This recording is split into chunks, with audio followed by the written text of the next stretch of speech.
Hey there everyone, time for another vlog, and I am here in the car speeding down the interstate away from Corbin, Kentucky. Okay, so we're not speeding, we're going 66 miles an hour, but that's beside the point. Don't speed. Don't. It's a bad thing.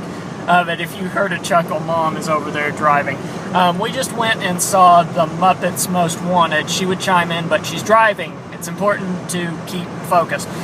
But I figured I'd give my thoughts on it for this week's vlog, since I have to record it on Fridays anyway. Now, there, just in case you didn't know when I record it. Anyway, the movie starts off right where it left off, from the first Muppets movie where they came back.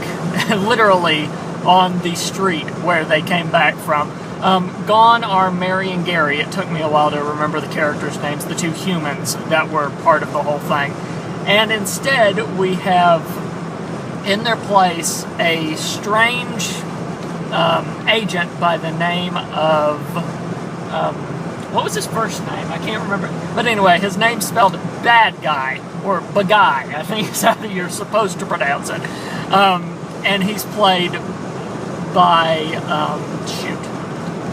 the guy from The Office. I can't remember his name off the top of my head. It'll show up down here, I swear. Anytime you've got to come up with someone's name, you won't be able to spit it out. It's almost guaranteed that that's how it works. Ricky Gervais, there we go. Ricky Gervais is playing it, and he does, of course, a usual job being a sardonic character like he always does. But anyway, the whole plot is that this man shows up to offer them the ability to go on an international tour. But all is not right. Of course, with the last name like Bad Guy, you'd probably figure it out.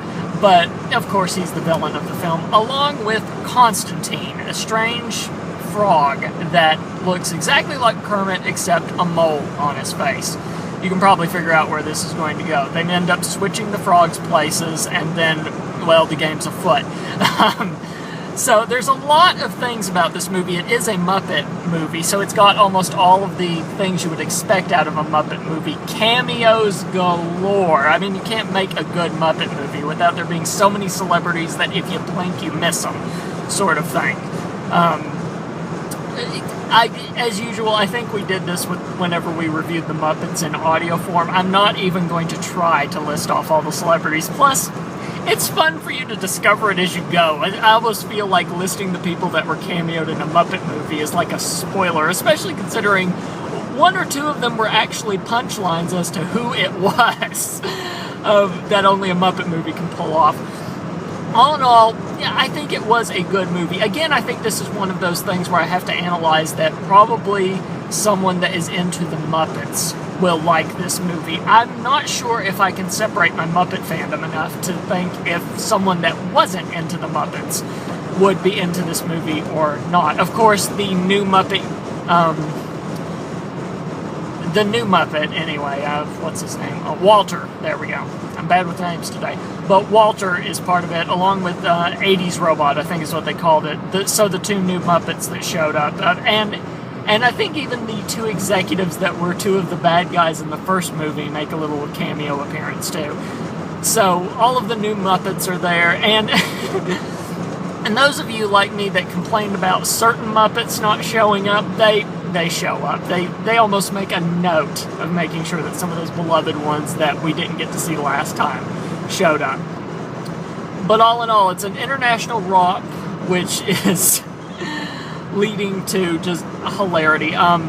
They go all over these different places that just conveniently happen to be by museums, you know, but I don't want to spoil too much of the plot for obvious reasons, because it is hilarious. And even there's an actor, and I cannot think of his name, but he's on Modern Family, I think. I don't watch that show, but I happen to know that he's, I think he is the dad on Modern Family, if I'm not mistaken. And he plays the Interpol police, while Sam the Eagle, one of the Muppets, actually shows up as the CIA. And it's a fun little duo. He almost reminds me of Inspector Clouseau. He really does. Right along to the fact that Ricky Gervais actually likes to leave a calling card with every theft that they pull off too. So it's almost an homage to Pink Panther in a way. Paper thin mustache and everything, you know, it's the whole 9 yards. But yeah, so it's a great movie. I guarantee anyone that is into the Muppets will get a kick out of it. I think Mom's way of putting it was she actually thought it was better than the first movie, and I tend to agree with her on that, but not in a bad way. Not to say that the first movie was bad in any sense of the imagination, but it seems like the Muppets are back, and again, it's one of those situations where Disney is in control of another property, and they're not ruining it.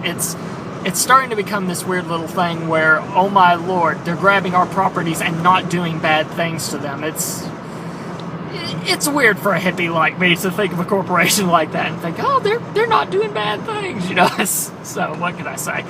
But anyway, The Muppets Most Wanted, I would give it a definitely go see it if you're a Muppets fan. And if you're not, then you might want to watch the first movie if you haven't, just to check it out. And you might want to rent it if that's the case. But if you are a big Muppets fan, go ahead, see it in theaters. I don't think you're going to be disappointed at all.